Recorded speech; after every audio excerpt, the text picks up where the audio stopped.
deseo el mejor de los progresos, les deseo el mejor de los futuros, pero que nunca esté en caput. Gracias. Pero que nunca esté en caput.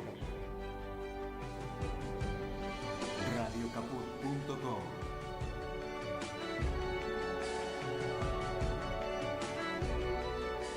Pero que nunca esté en caput.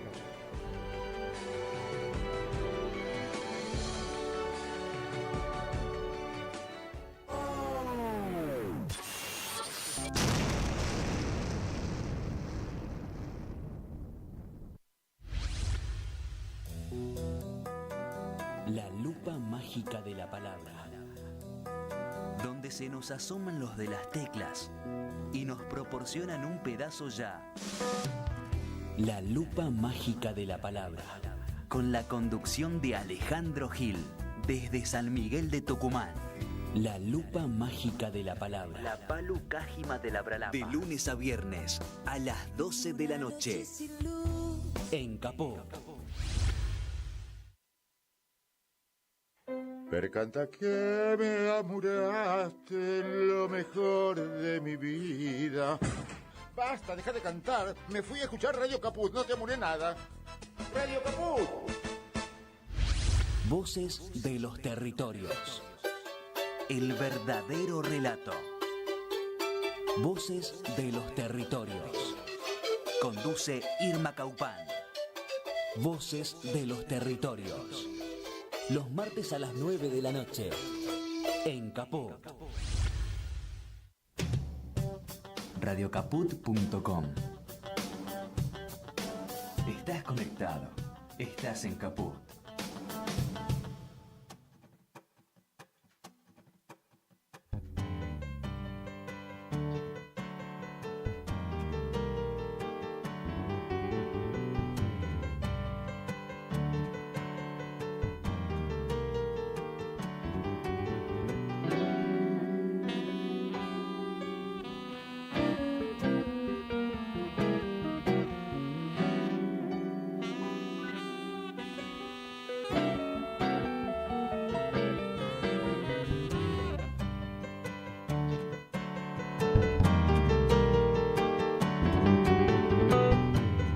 Muy buenas tardes para todos, para todas, ¿cómo andan todos por ahí? Bienvenidos a este martes 31 de marzo del 2026, quinto programa de Pulso Federal aquí en Radio Caput, sexto martes, porque el martes pasado fue una emisión especial de la cual el programa, los integrantes de Pulso Federal participaron, así que aquí estamos en vivo hasta las 3 de la tarde, con un muy lindo programa, con un montón de cosas.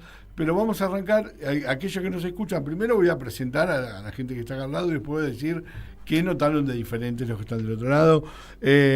Hoy con un equipo muleto, podríamos decir, un equipo renovado, con algunas bajas, pero bueno, hay dos titulares. Oscar Cuartango, ¿cómo le va? ¿Qué tal? Muy bien, buen día. El señor Juan Antonio Bouglione, ¿cómo le va, Juan? Bien, gracias. Contento de estar aquí en la mesa y con un invitado muy especial. Seguramente, y que ya lo vamos a presentar. Mi nombre es Walter Episcopo.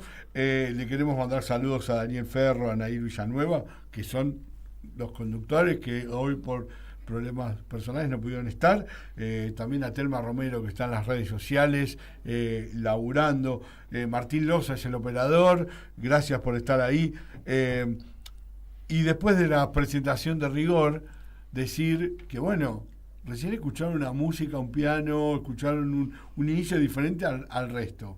Tiene que ver con este tema que todos lo van a poder empezar a buscar, que se llama Pulso Federal. Está hecho para el programa especialmente, y quien lo hizo, Javier Izaza, está acá con nosotros. Javier, gracias por estar acá, por habernos regalado esta joya y haberte venido al programa. ¿Cómo andan? Buenas tardes, ¿cómo están todos? Muy bien, acá estamos. Contame y contanos a todos, primero la vamos a recontra escuchar y la vamos a gastar. Se armó una banda, se juntaron músicos. ¿Cómo salió la canción Pulso Federal? La canción Pulso Federal sale a partir de un pedido acá del compañero Cacho, que me convoca con muy buen tino, siempre muy agradecido con él, Y bueno, me puse en casa en función de lo que él más o menos me contó, teniendo en cuenta cómo es el ritmo de la radio, que de alguna manera lo conozco porque trabajaba en radios también. Me puse a componerlo, entendiendo el espíritu de lo que me sugería el nombre. Y convoqué una banda, que es una banda que tocaba antes, que se llama Grupo de Riesgo, básicamente porque se hizo en la pandemia, y todo era un grupo de riesgo, y tocábamos en fiesta en la pandemia, y le pusimos Grupo de Riesgo. Y está compuesta por un bajista, Ezequiel Martore, que está tocando en Estados Unidos ahora, Chicho Bernardi, que es el pianista, y yo que toqué el saxo y la guitarra. Bien, tu instrumento es el saxo. Sí. Pero, bueno, tocar la guitarra. Sí, toco la guitarra acá, toco la guitarra también. Bien, ¿pensaste en todo lo que significa Pulso Federal, lo que es el programa, pensar el país de arriba abajo, de todos lados, y te salió todas las melodías, lo fuiste pensando, el músico tracciona así? A ver, no sé. La verdad que es medio aleatorio eso, porque en realidad cuando es un pedido es más difícil, porque tenés que cumplir con algo, no es como que estás en tu casa. Y el hecho de que la música te baja así es para algunos solamente. Hay mucha gente que tiene que trabajarla la música, y es una materia muy compleja, técnicamente compleja, donde uno involucra las emociones y el cuerpo. Eso tiene una complejidad para la persona muy grande que sumado a la inspiración y al pedido puede generar cosas como esta o mejores o peores también. Bien, Juan, Cacho, a preguntarle, porque la verdad que uno tiene ganas de preguntarle de todo, porque va a ser nuestro himno, digamos, es la canción del programa. Bueno, yo agradecerle a Javier porque cuando el programa era incipiente, le hice el pedido y se anotó de cabeza, no titubeó en decir sí, me interesa. Después, bueno, las dificultades que haya tenido él son un problema de él. Los músicos, ¿no? Bueno. Pero lo cierto es el caso que me gusta mucho el producto y estamos demorando la oportunidad para que estuviese presente él. Incluso sería bueno en alguna ocasión que coincidan en el país, que estuvieran los tres en vivo tocando en este programa, ¿no? Qué mirá la que te tiró al aire. Sí, ya sí, te sí. comprometió de una. Sí, sería bárbaro. No, aparte, en un estudio de radio tampoco es imposible, se puede hacer fácilmente eso. No, aparte hay otro estudio aquí dentro de la radio que está bueno por ahí para armar ahí, se puede hacer algo. Así que bueno, no dudaste ante el pedido de No, Cacho. para nada, obviamente que no. Vamos al frente con lo que nos piden, seguro. Bueno, yo también me sumo a la felicitación y agradecimiento de Oscar, del doctor Cortango, desde la música, porque la vida sin música no es vida. Puede haber otras cosas, de hecho las hay, pero la vida sin música no es vida. Y el aporte que hacen los músicos en todo el mundo es muy grande. Y así que desde ese punto de vista te agradezco infinitamente. Me gustaría preguntarte un poco dónde se te puede escuchar, qué día, qué hora, que nos envíes información para poder difundirla. Y después una pregunta que espero que no sea incómoda, es un poco dentro del espectro de los vientos, de los bronces, ¿quiénes son un poco tus ídolos? Sí. ¿O quiénes han sido en tu infancia, tu adolescencia, tus ídolos, no? A ver, en el saxo hay 3 personas que inauguraron el jazz, que le dieron el ámbito y la estética al jazz, que son Coleman Hawkins, Lester Young y Ben Webster, que son los 3 tenores más importantes de la historia de la música en el jazz. Después, a partir de ahí, esas son 3 personas que admiro muchísimo. He leído mucho su biografía, consumo su historia. Después me interesa mucho la vida de Thelonious Monk, es un pianista extraño, con una técnica muy rara, muy propia, alejada de todos los tecnicismos académicos de las escuelas de jazz. Después me gusta mucho en el saxo, Michael Brecker, que es un músico que falleció hace un tiempo, que llevó el saxo a un nivel, y digamos el tipo que revoluciona el arte musical en la época del 50, Charlie Parker. Charlie Parker es el tipo que rompe con los esquemas y inventa el bebop, esa cosa loca de corcheas saltando por todos lados, todas ligadas, unidas, la gente se enloquecía. Si ven la película Bird, con la anécdota cuando empieza, que él se pone a tocar, y eran siempre contiendas, ¿no? Uno había estado el saxofonista viejo y el nuevo que venía a tocar, y en un momento empieza a tocar cosas raras y el baterista saca el plato y se lo tira como diciendo, flaco, cortala. Y él se va a la casa, se va 2 años a estudiar y vuelve y toca el mejor solo de jazz de la historia en el Miltons en Nueva York. Estamos hablando con Javier Izaza, que es autor de la cortina.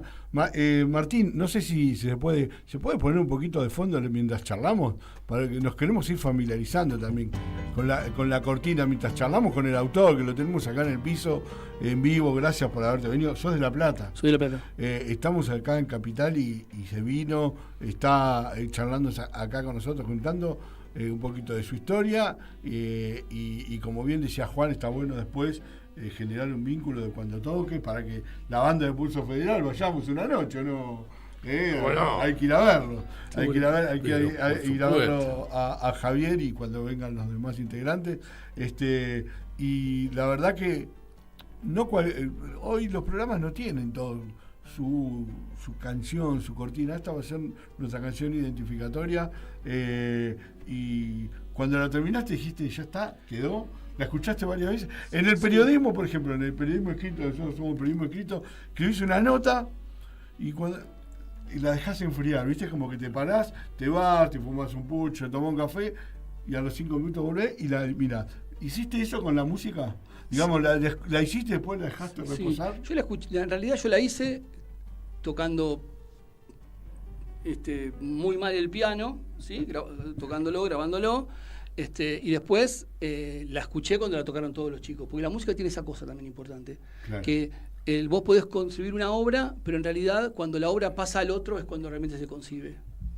¿Se entiende? Se entiende la música como un fenómeno colectivo, no un fenómeno individual. No, tal cual. Entonces, incluso cada intérprete hace una creación propia. Claro, entonces lo que yo digo es que nunca te bañás en el mismo río y nunca vas a escuchar la misma música. Aún así, sobre todo porque vos también tenés un estado de ánimo diferente y escuchás cosas diferentes. Como dije anteriormente, al ser tener una materia emocional tan fuerte, uno entiende que siempre está comprometido con eso, y hay tantas versiones del tema como personas que la escuchan. Y hay una cosa que me pasa a mí personalmente, que a mí me da medio vergüenza escucharme. No me gusta escucharme. Yo cuando me voy a tocar y me graban y me mandan las cosas, por lo general no las escucho. Porque me parece básicamente eso. Me parece que lo que pasa en este momento no va a volver a pasar. Y no sé si vale la pena repetirlo, porque ya lo vimos nosotros 4, más allá de que esa gente lo escuche. Claro. ¿Se entiende? ¿Cómo fue la grabación? ¿Lo hiciste vos en tu casa? ¿Se lo pasaste? ¿Lo grababan por separado? ¿Se juntaron en el estudio? No, y la grabación yo la toqué, la hice en casa. Después fuimos al estudio, nos juntamos los 4 y yo se las pasé por primera vez. Y eso que escuchaste ahí está grabado 2 veces. Sin ningún tipo de arreglo, sin ninguna pinchadura. 1, 2, 3. El que se equivoca se jode. A la vieja usanza. Como se grababa en los años 40, 30. Claro, el que se equivoca, que la próxima lo haga mejor. Que esa es una manera también digamos, de retener el momento, ¿no? Sí. Porque después, si no, el momento es en eterno. Si vos escribís la nota y después la corregís, después la corrijo yo, y esa nota dura 40 años y nunca sale. Claro, o sea, claro, el momento es realmente donde se genera ese momento. Lo que se sintió es electricidad, ¿no? Ese momento, y que aparte es una sola vez y no pasa más. Me gustaría decir lo siguiente: la música en general con la que estoy muy vinculado, en general está dirigido a un conjunto muy grande de sordos, ¿no? Es decir, es muy poca la gente, la gente especializada claro, que está en condiciones de entender un error, un pifie de un instrumento. Y la mayoría de las personas escucha desde la emoción, no desde el conocimiento. Sí, sí. Y eso es una especie de valor que tiene la música. Sí. Me gustó mucho tu definición de esto, que nadie se baña 2 veces en el mismo río, porque eso pertenece a uno de los grandes iniciadores de la filosofía. Totalmente. La filosofía hasta acá no sería nada si no hubiésemos tenido a Heráclito, ¿no? Totalmente. Y en la música pasa eso. Así que, bueno, bienvenido de nuevo y y me alegro, y con mucha expectativa de escucharte, Sí. donde actúes, ¿no? ¿Tenés algún Instagram, alguna red social? Sí, la banda que actualmente mía se llama Titanes en el Swing. Tocamos jazz, swing, jazz manouche, el jazz belga de Django Reinhardt, que es un belga-francés, que es una rama del jazz que tiene una particularidad sonora que se tocaba con guitarras manouche, que eran guitarras que estaban construidas para tocar sin amplificar. Pre-amplificador, ¿no? Estamos hablando. Entonces, una persona tocaba en un teatro para 2.000 personas solo con la guitarra, o sea que esa guitarra tenía que sonar. Tiene una sonoridad especial y esas guitarras son con las que nosotros tocamos, aparte que tocamos con un contrabajo, una cantante y yo toco el saxo. En el caso de Reinhardt era un músico al que le faltaban algunos dedos. Se le ¿no? pegaron, ¿Eh? se le pegaron, Se le pues pegaron, fue sí. el rancho donde vivía, él vendía flores. Lo que hizo Reinhardt con media mano es algo... Y inventó vos pensás que inventó un estilo musical dentro del jazz y un estilo una forma de tocar la guitarra. Y más allá de eso, que la mano es una particularidad, lo que el legado que dejó musicalmente, más allá de eso, las obras que dejó son conmovedoras. De hecho, tienen mucho de música clásica, tienen mucho de música de los Balcanes, es una mezcla media rara ahí de Europa. Tipos que obviamente que en este momento sería prácticamente imposible que puedan empezar a pensar y a salir en función de lo que dije anteriormente, de todo lo que es el academicismo de la música, ¿no? No por estar en contra, sino porque en ese momento era casi lo único que había. Redes sociales, nos dijiste... Titanes en el Swing. Sí, ahí en Instagram. Está en Instagram, mi nombre es Javier Izaz, ahí está, y aparecen las cosas. Y ahora, los shows, las próximas. Ahí aparecen los shows cuando tocamos. Ahora estamos en una etapa, como les decía, una etapa media, porque estamos cambiando un músico y estamos entrenándonos con un nuevo músico. Así que... Bien, ensayando y pasándole todos los temas. Claro, que es vos sabés que es un... sobre todo en el jazz, ¿no? Que están más complejo, cortes, digamos, más allá de los tonos. No sé, el músico que por ahí, a veces, yo toco la batería y decía, el baterista, bueno, acompaña, está ahí. Pero digo, a los que tienen que, con tonos y demás, tienen que ir más complejo. No sé, si vos escuchás los solos de Krupa, por ejemplo, son tipos que inventaron A ver, el mundo, a mi manera de ver, los músicos son los que inventan cosas y los que reproducimos. Los que inventan los capos, la elite, los Messi, los Maradona, los Django Reinhardt, los tipos que cambian la historia del instrumento o la historia propia de la humanidad en función de su trabajo. Esos son los tipos que realmente tenemos que seguir, o al menos pienso yo. Y en la batería un montón, el tipo que tocaba Krupa, el que tocaba con, no me sale el nombre, que tocaba con el de la película Whiplash. Sí, es buenísima esa película. Esos tipos inventaron algo, ¿viste? Te quería consultar, somos un programa obviamente social, político, pensamos en la realidad. El músico, en este caso en el jazz, ¿te nutrís de eso, del momento de lo que pasa en la calle cuando volvés y tocás y tenés una música? Saliste y volviste a tu casa con una música en la cabeza, te sentás y empezás. ¿Te pasa eso? Sí, a mí sí. Yo ahora me voy al tren a La Plata y cuando llego a mi casa y me pongo a estudiar, estudio lo que viene del tren, que es gente con dificultades, gente que pasa problemas, gente que tiene necesidades, y eso uno lo expresa en la forma al menos. No sé si en la obra, porque la obra ya está escrita, fue escrita en otro tiempo, claro, pero sí en la forma. El estado de ánimo. Claro, el estado de ánimo te genera una forma de tocar. Aquellas personas que tienen la sensibilidad para entenderlo, como acá el compañero lo entiende, hay gente que, como dijo él, lo pasa y no. Pero a mí particularmente me conmueve ver estar yo viajando con traje en el tren y ver gente que no tenga para comer o que te pidan cosas, y eso me afecta, la verdad. Eso me afecta mucho. Y solamente con caminar acá a Capital Federal y dar 2 vueltas a manzana por acá, te vas a dar cuenta que eso... y a la gente también le afecta. Pasa que la gente no tiene la posibilidad de expresarlo por ahí. Claro, porque la no tiene forma. El instrumento, porque... El que escribe por ahí con una poesía o escribiendo, el que toca con un instrumento. Y tal vez uno que tiene la posibilidad de tener el instrumento y trabajar y qué sé yo, tiene la posibilidad de expresarlo de una manera, y la persona por ahí lo expresa con enojo, con insultos o con broncas, que también es una manera de pintar lo que estamos viviendo en este momento. La verdad que también uno... caminando, andando, te das cuenta de que te duele la realidad. te duele la realidad y a veces como si vos no sabes cómo expresarla. En el caso del músico, por ahí se pone con el instrumento y expresa todo eso. Habrá habido momentos de euforia, digo, momentos del país que eran buenos y que salían otras canciones de protesta, canciones contando, porque los músicos también son cronistas del tiempo. Sí, en realidad son ¿no? los juglares. Claro, o sea, los son juglares, el arte es el que describe, el periodismo describe, la política te dice lo que tiene que pasar y el historiador va para atrás. Esa es la lógica. Y aparte los artistas, más allá, no solo los músicos, sino todos los artistas tienen una sensibilidad especial. Sí, tal cual. Obviamente, cuando nos vayamos a la pausa, lo vamos a escuchar completa. La verdad, yo tengo muchas ganas de escucharlo, pero así que quédense, igual lo vamos a ir repitiendo, Juan. A mí me gustaría formularle al amigo una pregunta acerca de sus referentes de los vientos y de los bronces en el plano nacional, de los músicos nacionales que a lo largo de tu infancia, adolescencia, juventud te pueden haber de alguna manera sensibilizado de manera especial y bueno, me gustaría escuchar. Mirá, el Gato Barbieri, toda su obra, ¿no? Con su obra, ¿no? Como artista. El Gordo Faz Fernández, otro crack. Que falleció hace poco, otro crack, total. Tengo la suerte de conocer actualmente amigos, que son amigos míos, el mejor, a mi opinión, el mejor saxofonista que hay hoy en la Argentina se llama Carlos Michelini, que tocó hace el sábado pasado en Telonios. Pablo Ledesma, un músico de La Plata, un saxofonista de élite también. Esos son los tipos que yo admiro en su no solamente en su forma de tocar, sino en su forma de vivir. ¿Sí? Porque uno muchas veces toca como vive también, a reír lo que decíamos hoy.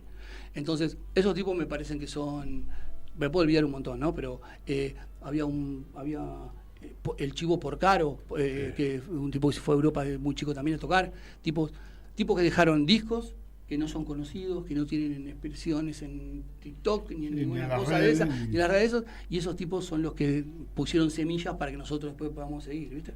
Sí, y el saxo que se ha metido en décadas atrás en el rock también, más allá, ¿no? Como que ha habido saxofonistas que, bueno, recuerdo, por ahí uno es de La Plata y es referencial de eso, del Chino Sánchez, que sí, a mí lo conocí, el Chino Sánchez tocó con Soda Stereo. Tocó con Soda Stereo, vive en Francia actualmente, está radicado en Francia y toca ya hace décadas, que me acuerdo que allá a fines de los 80, principios de los 90, verlo en la 9 de julio tocando con Soda Stereo al Chino Sánchez, que era un pibe de La Plata, era muy grosso, digamos, que el saxo se fue metiendo también al rock, con Los Redondos también, ¿no? Es como que se fue metiendo por otro lado. Sí, el saxo es un instrumento raro en función de que se pensó para la música clásica y nunca entró a la música clásica por el nivel de volumen que tiene. Sí. Entonces, fue un poco alejado, el jazz lo tomó, lo desarrolló, los músicos de jazz.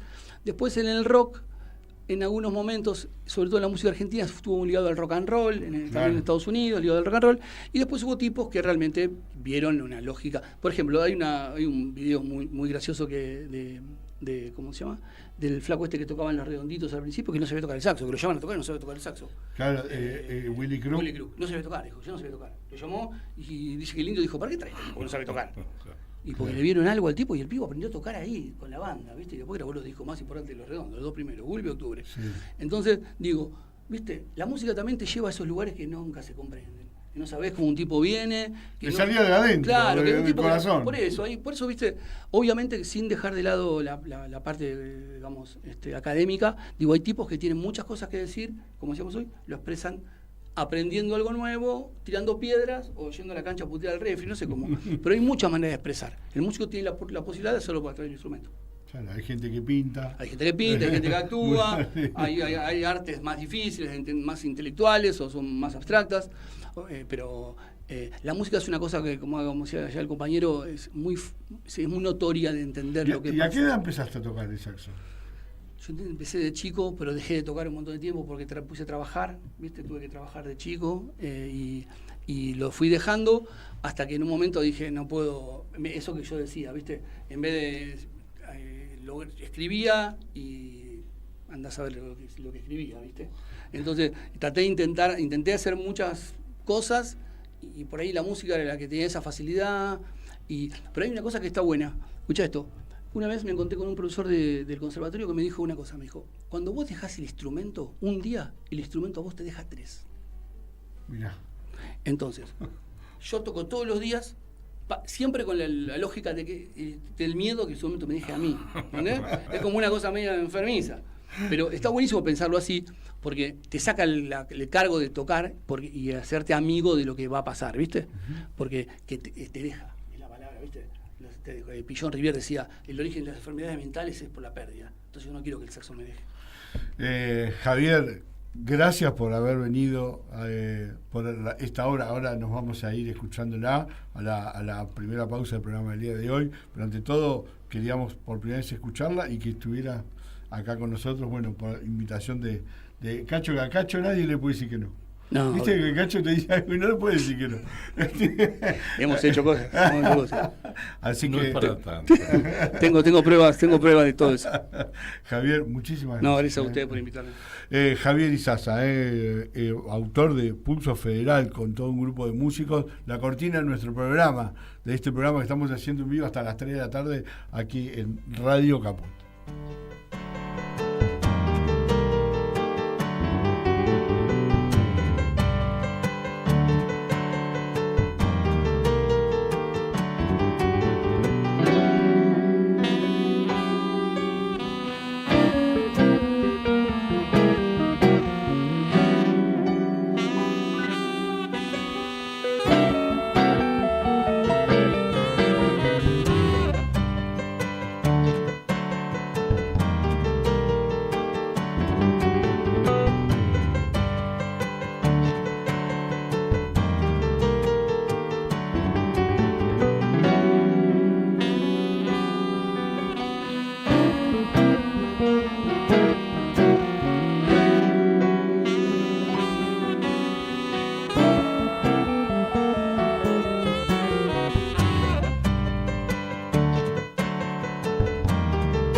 Ya regresamos con Pulso Federal por Radio Caput.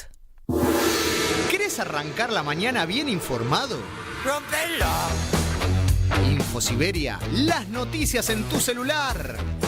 Manda un mensaje de WhatsApp al 1128679078 y recibilo gratis todas las mañanas. Vos sos la única que me haces feliz cuando nadie te dice la verdad. Infosiberia, las noticias en tu celular. No seas como los demás. Manda un mensaje de WhatsApp y recibilo gratis todas las mañanas. Voces de los territorios. El verdadero relato. Voces de los territorios. Conduce Irma Caupán. Voces de los territorios. Los martes a las 9 de la noche. En Caput. La hora de Moreno. El programa de Guillermo Moreno. Economía, política y actualidad. A puro peronismo. Los viernes a las 19 en Caput. ¡Ah, sí! Si quieres ver un paraíso, solo mira a tu alrededor y velo. Radio Caput. Desde el lugar de las utopías. Continuamos con Pulso Federal por Radio Caput.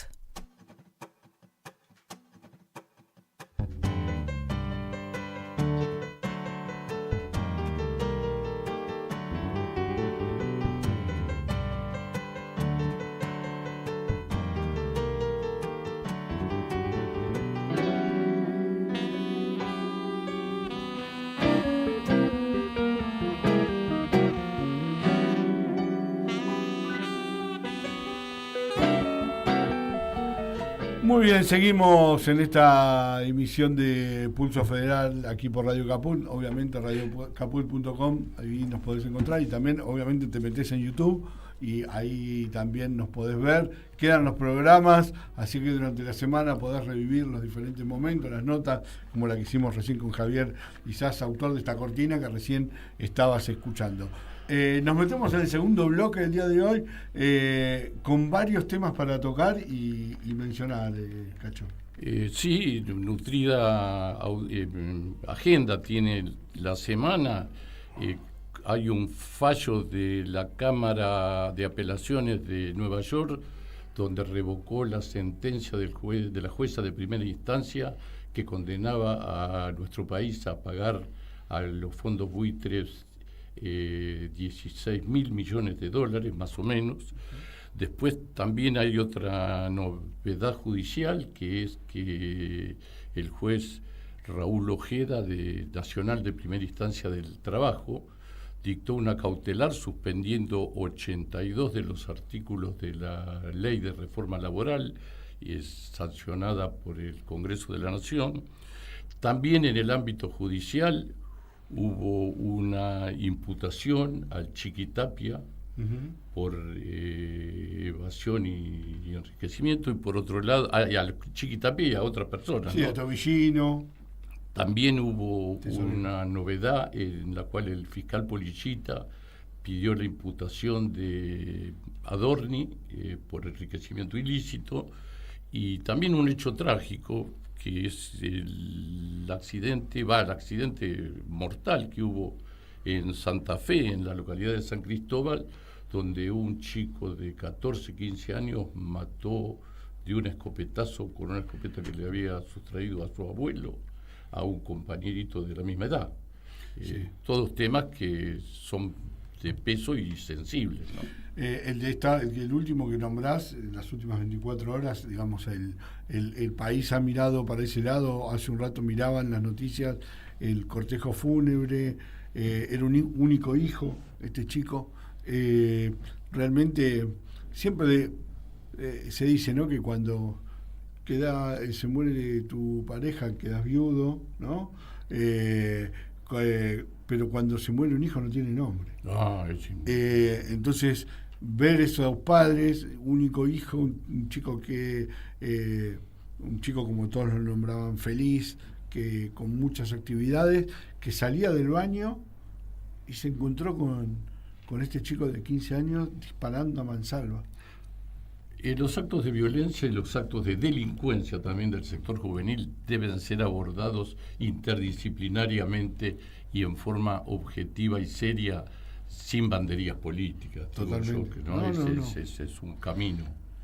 Me gustaría agregar a lo dicho, que comparto desde ya, para darle un contexto a lo ocurrido en San Cristóbal, es que somos, a mi juicio, una sociedad hiperviolenta, que arranca en sus comienzos, allá por las cuestiones federales, con hechos de violencia difíciles de imaginar, pero después sí, a través de los golpes militares, a través de la última dictadura, a través de lo que ocurre en las periferias de las ciudades. En el caso de La Rioja, que conozco muy de cerca, todos los fines de semana hay riña en la periferia de la ciudad, con heridos de arma blanca, etcétera, etcétera. Y los medios de comunicación, que tienen una gran responsabilidad en esto, no única por cierto, ponen foco en esta situación ahora de San Cristóbal, 24 horas sobre 24, y dentro de 2 días o 3 días ponen foco en otra cosa, y la sociedad mira para otro lado. Miramos, me incluyo, para otro lado, como si acá nada hubiera ocurrido. Se aparece otro tema y se habla de otra cosa. Exactamente. Entonces sería bueno, como dice el doctor Cuartango, encarar esto de manera interdisciplinaria. Pongo como ejemplo uno de los países nórdicos, conozco 2 países nórdicos, donde en las aulas hay tutores que acompañan el desarrollo del chico hasta que termina el secundario, primario y secundario. Y acá en Argentina, lo voy a decir con todas las letras, porque también lo conozco de cerca el tema, la comunidad judía tiene en los colegios un tutor que arranca en el jardín de infantes o en primer grado y sigue siendo tutor hasta la finalización de la escuela primaria, y en la escuela secundaria cambia el tutor y va otro tutor hasta quinto año. Yo creo que deberíamos reflexionar, Acesco, insisto, con el concepto de Oscar, acerca de que el abordaje tiene que ser interdisciplinario. Si no, queda en las expresiones dolorosísimas de la madre, del chico muerto, de periodistas que hacen su relato sabiendo ya de antemano que a los 2 días o 3 o 4 esto pasó y pasó y pasó. Tenemos muchísimos casos en nuestra sociedad de que ha ocurrido eso. Totalmente, una noticia, una nota tapa la otra y seguramente mañana no se hablará más de Ian, de este chico muerto, ¿no? Entonces, lamentablemente, pero está bueno este punteo de temas con el que arrancamos, con el que cerramos marzo y arrancamos abril, como quien no quiere la cosa, vamos pasando ya al mes 4 casi, mañana ya arrancamos abril.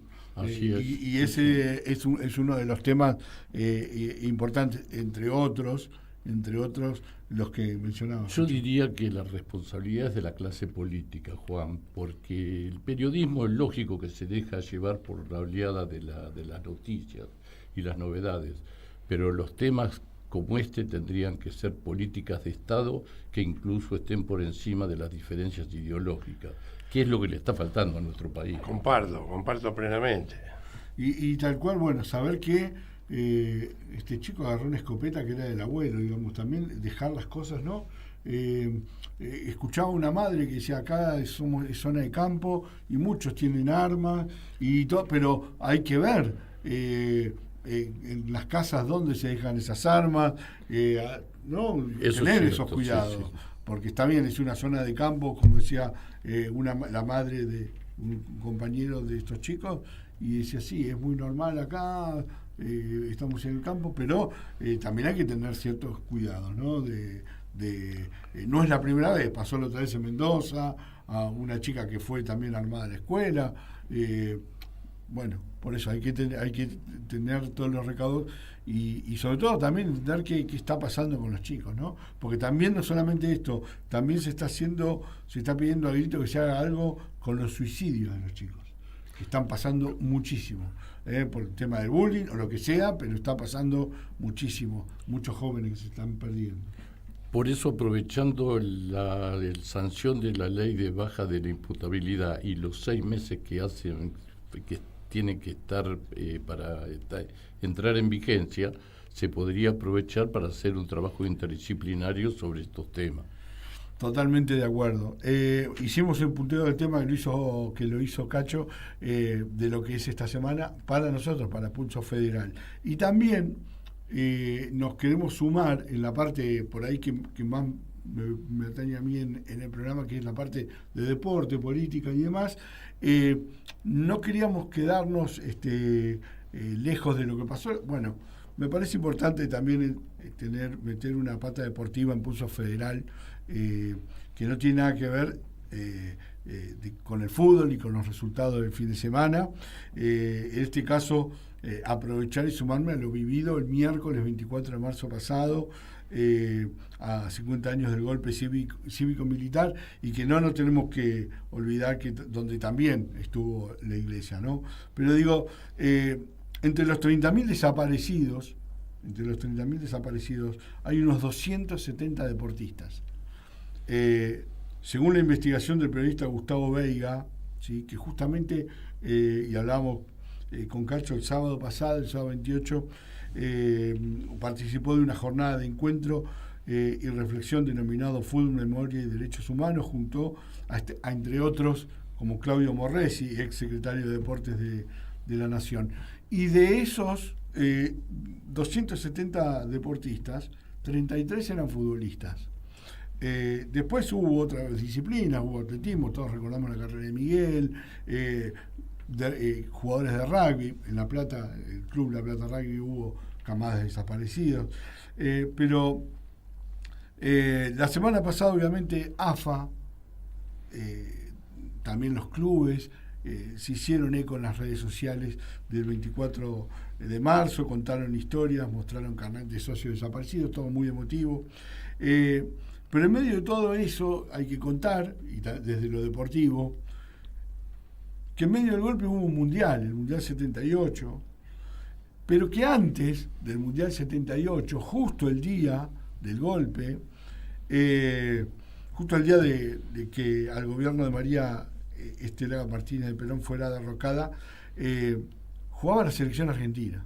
Ese día la selección argentina estaba de gira y el gobierno, encabezado por Videla, prohibió todo tipo de eventos e incluso prohibió las transmisiones televisivas. Sin embargo, hubo una excepción.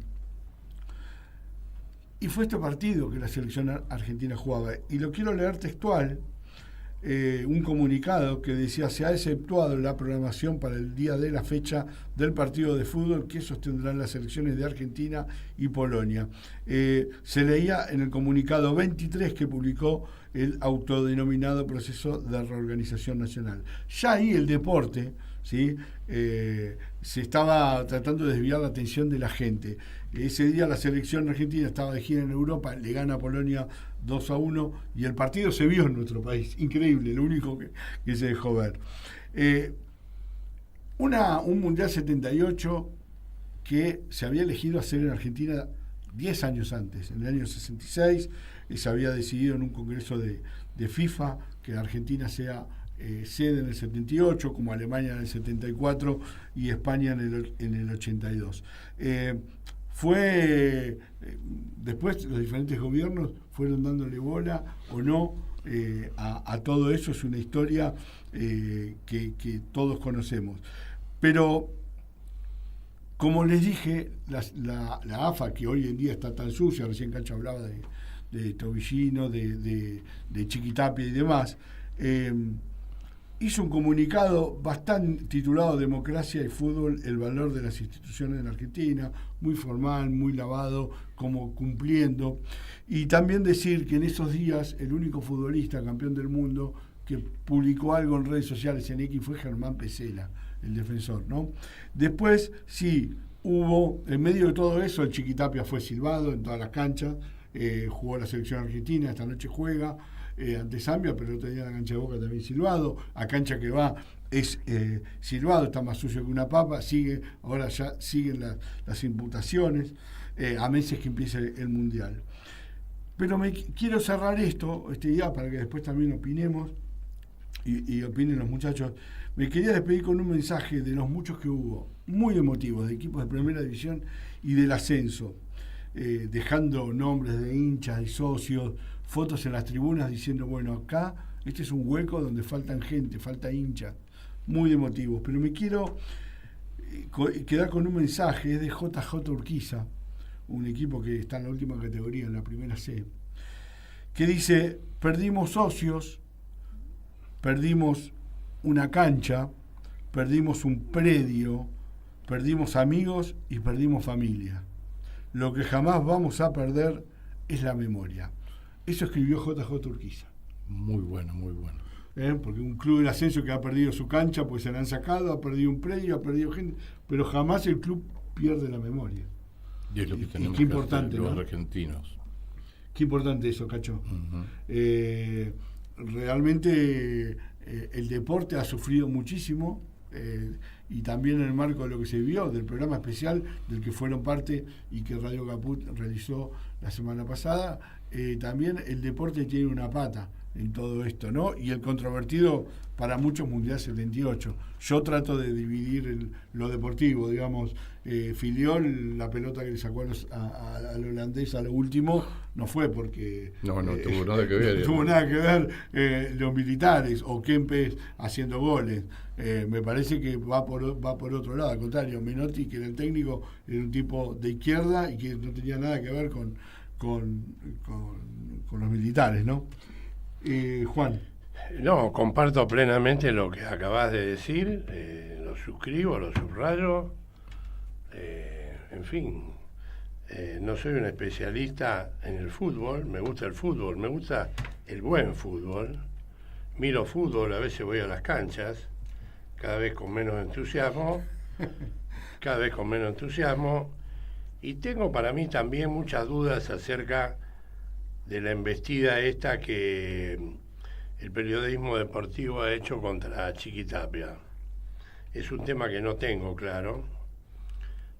Lo vinculo a veces a otras cuestiones que van mucho más allá de lo deportivo o futbolístico. Me llama la atención, nada más.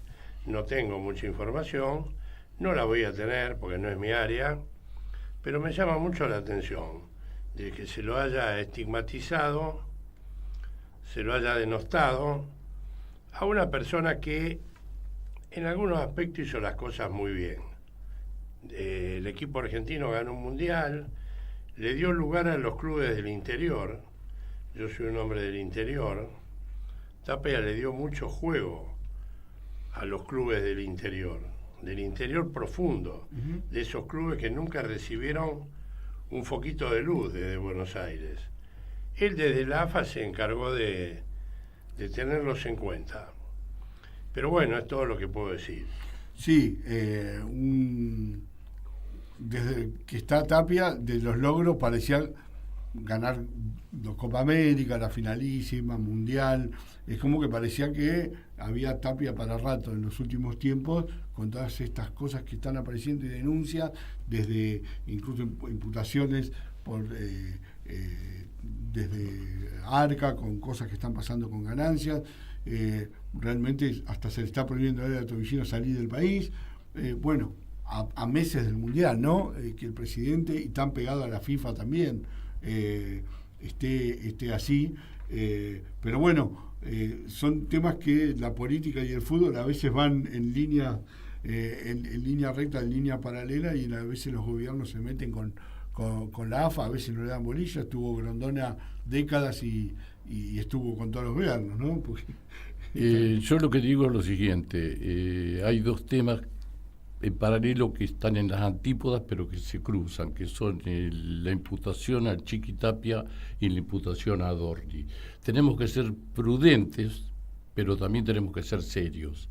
Es decir, la justicia está trabajando y hay que dejarla trabajar, respetando el principio de presunción de inocencia, respetando el ejercicio del derecho de defensa, pero también yendo a fondo, porque no se puede generar impunidad en función del éxito en algún tipo de actividades. Hasta ahora el Chiquitapia ha hablado muy poco del tema. La otra vez en una conferencia, como se presentó la televisión, esta nueva forma de televisar, dijo que va a haber muchas sorpresas, que muchos van a tener como que rectificarse. En el caso del caso Adorni, la última conferencia de prensa que dio fue desde mi punto de vista lamentable, lastimosa, porque fue a golpear como para desviar el tema, ¿no?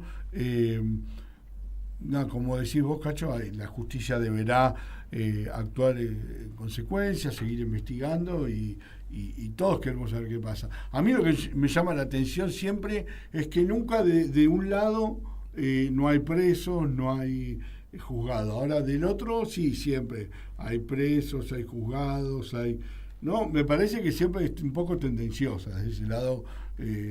La justicia se busca a ver hasta si pasó un semáforo en rojo. Me parece de ese lado que la justicia argentina, digamos, del gobierno de Macri no hay nadie encerrado, por ejemplo.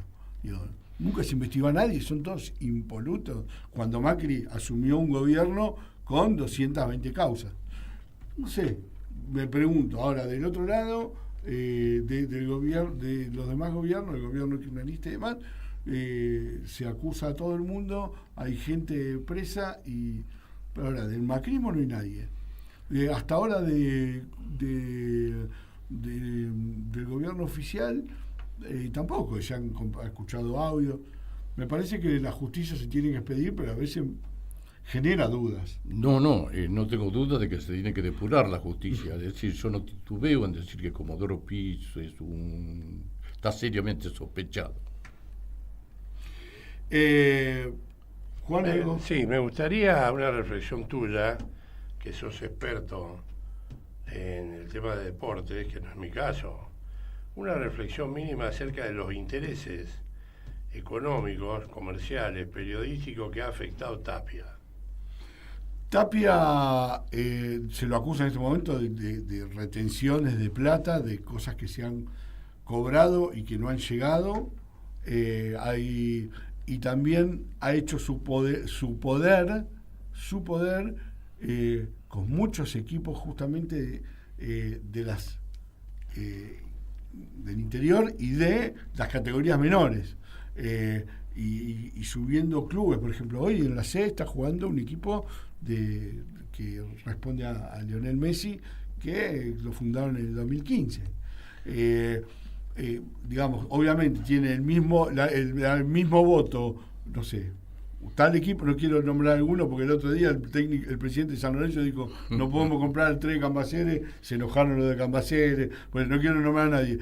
Es lo mismo el voto de cualquier equipo de la C que el de Boca, que el de River y que, no sé, el Independiente. Y es por miedo también, digamos, que hay muchos que no se le ponen. Pero la pregunta estaba orientada a qué intereses puede haber afectado, sobre todo con relación a ciertas transmisiones. ¿A ciertas transmisiones televisivas? Transmisiones de televisión, etcétera, etcétera, con relación a partidos importantes. Por eso, hay mucha plata que se cobró y que no está. Y hay cosas muy turbias que no tienen una resolución, no tienen una claridad y no han sabido. Y por otro lado, a Tobillino, que ha sido su tesorero, también ha tenido actitudes, no ha tenido buenas actitudes, muy patoteriles, muy pensando que somos los dirigentes que del equipo que salió campeón, vamos a estar acá años y vamos a hacer lo que queremos. Bueno, un día alguien le dijo, bueno, te vamos a investigar. Bien o no, lo están investigando. Entonces, Tapia hasta hace un tiempito atrás era rubio de ojos celestes, no tenía mal aliento, nada. Y de repente ahora se dan cuenta que tiene mal aliento, que tiene, no sé, le empiezan a buscar todas. También, como decís vos, me parece que hay gente que cuando empieza a ganar y a tener más poder, se hace... piensa que no le va a pasar nada. Y me parece que a veces se pasa a dos pueblos. No te apaña Messi, no te apaña... Porque aparte sabemos que es una selección que no se juega por nada.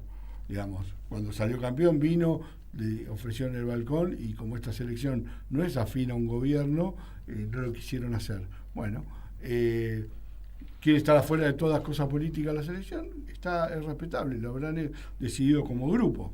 En el 2014, cuando Argentina salió segunda, Cristina le abrió la casa de gobierno y vino Sabela y habló, y en el 86 que Alfonsín era el presidente y le había querido echar a Milardo tuvo que ir 3 meses antes porque lo querían echar, y cuando volvió campeón Alfonsín le dijo, señor, usted tiene el balcón, salud, es suyo, y sin resquemores. Bueno, el tiempo va pasando y la gente a veces no actúa como tiene que actuar. La victoria tiene 1000 padres y la derrota ninguno. En el 90 volvieron y también se le lo dice Goicoechea, parecía que a mí me dicen como que salimos campeones y salimos segundo. Se le dio, bueno, esta selección no quiso ir con el pueblo, será respetable, nos dio una gran alegría, lógicamente. Estamos sobre las 2 de la tarde, tenemos mucho más, nos queda 1 hora más de Pulso Federal, porque vamos a tener 2 notas que quédense, porque son muy, pero muy interesantes. Quédate, pequeñito corte, Martín, llévatelo y volvemos. En Caput a Diego Maradona pasan cosas. Todo el apoyo sincero de un peronista, de un hombre que quiere que la gente coma, que la gente sea feliz. Por eso le mando un beso grande a Eber Bonafini y a vos, Calamaro, te quiero mucho. Muchas gracias por compartir el Santuario de las Madres. Son unos encuentros muy sentimentales los nuestros. La verdad que nos queremos mucho. Radio Caput. Diego es Diego. Y bueno, son esas personas que son indispensables, ¿viste? Esas cosas. Muchas personas que son indispensables, ¿viste? La lupa mágica de la palabra. Donde se nos asoman los de las teclas y nos proporcionan un pedazo ya. La lupa mágica de la palabra. Con la conducción de Alejandro Gil, desde San Miguel de Tucumán. La lupa mágica de la palabra. La palu cájima de la bralapa. De lunes a viernes, a las 12 de la noche. En Capó. Voces de los territorios. El verdadero relato. Voces de los territorios. Conduce Irma Caupán. Voces de los territorios. Los martes a las 9 de la noche. En Capó. ¿Querés arrancar la mañana bien informado? ¡Rompelo! Infosiberia, las noticias en tu celular. Manda un mensaje de WhatsApp al 1128679078 y recibilo gratis todas las mañanas. Vos sos la única que me haces feliz cuando nadie te dice la verdad. Infosiberia, las noticias en tu celular. No seas como los demás. Manda un mensaje de WhatsApp y recibilo gratis todas las mañanas. Hoy Chicha se nos fue. En Capó. Ana María Cariaga, pero quizás nos sobrevuele con su alma de abuela guerrera. Pasan cosas. Para darte a vos, Clara Anaí, esos abrazos tejidos y abrigados. El zapabón. Decir que es merecido es poquito, no hay palabras para describir a Chicha. María Victoria. Con nosotros los nietos era sumamente cálida. Yo no me puedo olvidar de los regalitos que nos traía también a nosotros. Eve de Bonafini. Para mí fue una hermana, una amiga, una compañera. No sé por qué la vida nos juntó, pero nos pusimos de acuerdo en muchas cosas. Juan Martín Ramos Padilla. Esa placa que vamos a descubrir con el nombre de Chicha Mariani no es algo decorativo, pero es la asunción de un compromiso de defender las causas populares.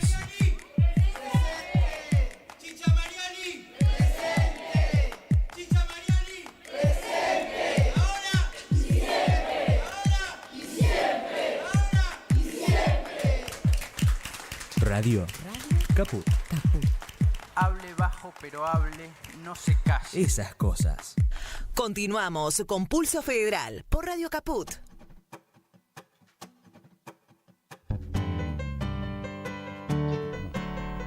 Muy bien, estamos de vuelta. Arrancamos la segunda hora de Pulso Federal aquí por Radio Caput en este día martes 31 de marzo que estamos compartiendo con todos ustedes.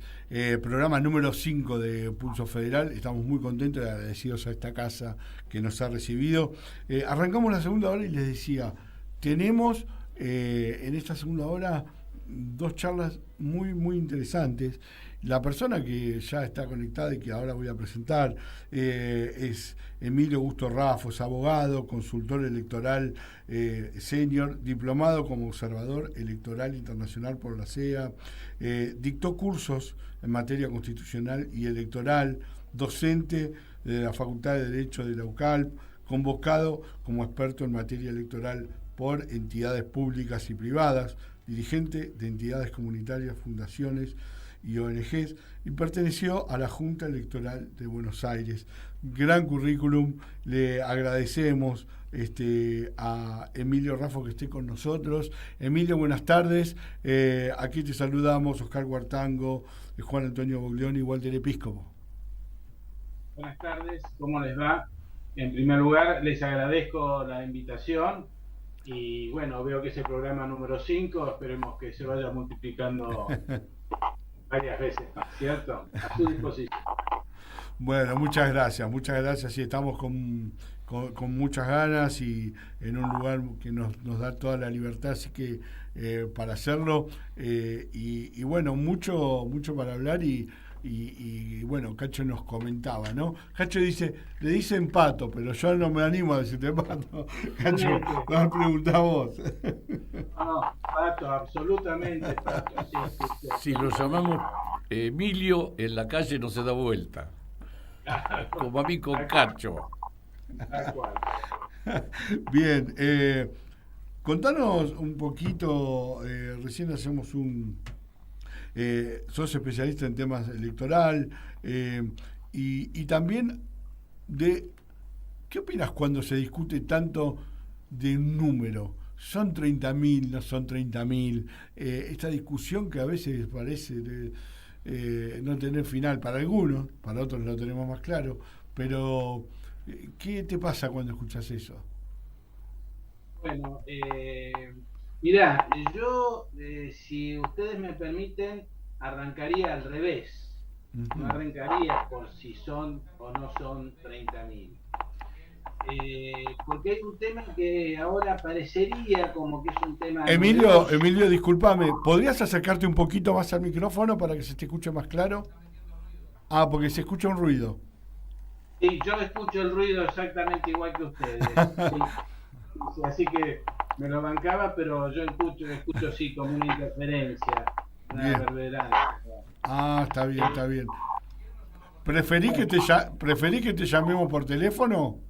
Como ustedes quieran. Yo tengo el teléfono acá a la mano, así que lo podemos hacer por teléfono. Y si mejora, no va a haber visión, pero va a haber el audio. Sí, mejor, Pato. Sí, mejoramos. Te llamamos entonces al teléfono, Emilio.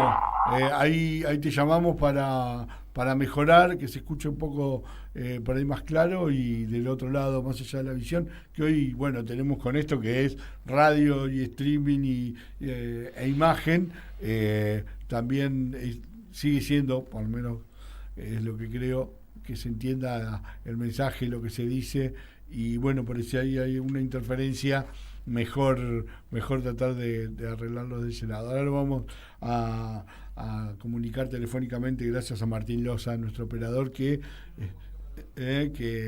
realmente hace del otro lado de la consola. Anunciemos, sí. Walter, que a las 14:30 estaremos en contacto con Raúl Ojeda, que es el juez nacional de primera instancia del trabajo que dictó la cautelar contra la reforma laboral, suspendiendo 82 artículos de la misma. Exactamente, es otra de las notas que habíamos prometido que para esta segunda hora, con Raúl Ojeda, juez nacional, como recién decía Cacho. Vamos a estar hablando en un ratito nomás, mientras esperamos por Emilio Raffo en este programa de día martes de Pulso Federal aquí por Radio Caput. Estamos en vivo, sabes que quedan todos los programas de la radio grabados, y tenés la posibilidad de verlos después en la semana, o si te perdiste alguna parte, y también tenés la posibilidad de meterte en el Instagram, ¿sí? En Pulso Federal, buscanos, porque ahí también hay recortes y hay cosas que pasaron. Y también invitamos a la gente en las redes, Cacho, para que se metan en nuestros grupos, tenemos de Facebook, ¿no? Que también se informan cosas. Por supuesto, sí. Repetimos los nombres. No, el de Facebook es Pulso Federal. Pulso Federal solo, ¿sí? Ahí también hay información durante toda la semana, y que pueden ir repasando, incluso videos y recortes. Le agradecemos allí a Telma Romero, que trabaja en conjunto con las redes de Radio Caput. El programa nuestro tiene a Telma Romero que hace el laburo para nuestro programa, pero además nos comunicamos con la gente de Radio Caput para que en las redes sociales toda la semana haya algo y de lo que ha quedado del programa anterior, ¿sí? Como ya pueden ver, lo de los programas, los primeros 4 programas, y lo que pasó el martes pasado con esta emisión especial de toda la radio, que participaron ustedes dos, Juan, el martes, la semana pasada, y Daniel Ferro. Y Daniel. Exactamente. Una jornada que realmente fue espectacular en las calles, con lo que fue la radio también cubriendo esa movilización. Ya vamos a estar en una comunicación, ¿sí? Parece que hablamos o no hablamos. No hablamos. Bueno, separamos un cachito y nos acomodamos, lo conectamos bien, y enseguida volvemos con Emilio Raffo.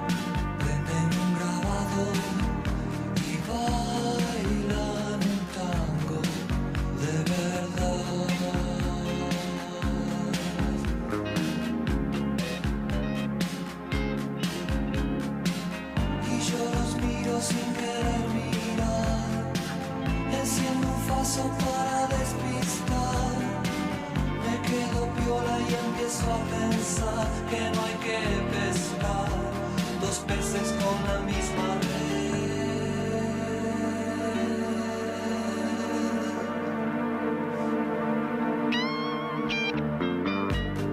Acabo de mirar las luces que pasan, acabo de cruzar la plaza, las razas y el color.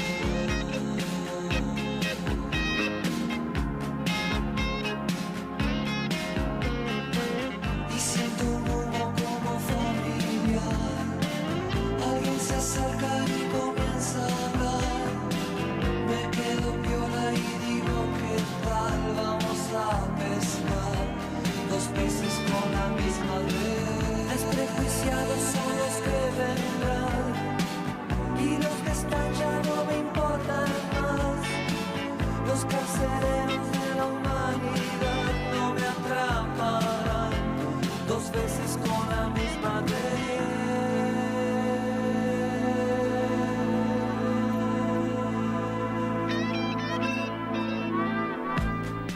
14 horas 12 minutos de este día martes y ahora estamos de vuelta después de haber escuchado a Charlie, una gran canción de ese disco Click Moderno del año 83. Ahora vamos a recuperar a Emilio Raffo. Y a esta altura ya le digo Pato, Raffo. Pato, totalmente. Ya después de estas cuestiones cotidianas que nos pasan. Ahí escuchamos mejor, le pregunto a Martín, al operador, ¿estamos bien? Se escucha perfecto. Bien, bueno, yo escucho perfecto. Nosotros también a vos, Emilio. Bueno, yo Bien. te había hablado de los números de los 30.000. Me dijiste de empezar al revés. Empezá por donde vos quieras. Bien. Y yo señalaba empezar al revés porque los 30.000 son la conclusión, digamos, de casi toda la historia de la República Argentina.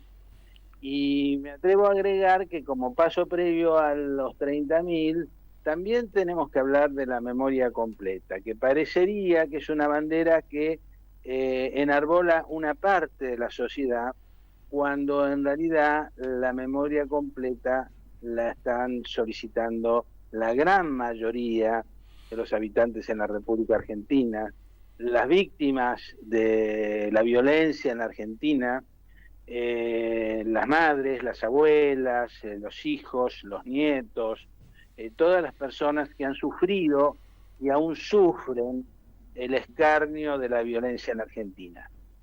Entonces a mí me gusta decir, bueno, vamos a hablar de la memoria completa, porque parecería que la memoria completa son los periodos de violencia anteriores al 76 o posteriores al 76, y yo me atrevería a decir que la violencia en Argentina está en nuestras raíces, entre las luchas de unitarios y federales, por poner un ejemplo, el ostracismo que debió padecer Artigas, que fue el primer independentista de las Provincias Unidas del Río de la Plata. Alguna vez los argentinos vamos a tener que rendirle un homenaje a Artigas. Lo que sucedió en la Argentina después del 6 de septiembre de 1930, con el derrocamiento de Irigoyen, un gobierno progresista y populista, que digamos de paso estuvo preso su primer noche después de ser destituido en el Regimiento 7 de La Plata, y cuya placa recordatoria fue sacada hace unos años, inclusive por un gobierno cuyos propios correligionarios participaban de ese gobierno. Lo sucedido en junio del año 55, un bautismo de fuego de nuestra Fuerza Aérea, bombardearon la Plaza de Mayo un día corriente de semana, con más de 200 muertos y miles de heridos. Lo ocurrido con posterioridad al año 55, el conculcamiento, la persecución y la proscripción del movimiento nacional durante 18 años, lo ocurrido en junio del 56, el fusilamiento de José León Suárez, el fusilamiento del general Valle, que me permito señalar cuya carta al asesino Aramburu debería estar en el frontispicio del Colegio Militar Argentino, el plan Conintes en la época de el gobierno radical intransigente de Frondizi, el anulamiento de las elecciones que ganó la provincia de Buenos Aires Framini, las elecciones fraudulentas del año 63, la muerte de Retamar y otros compañeros metalúrgicos durante el gobierno radical, la prohibición del regreso del general Perón en el año 64, lo sucedido a partir de 1966, los fusilamientos del 22 de agosto de 1972.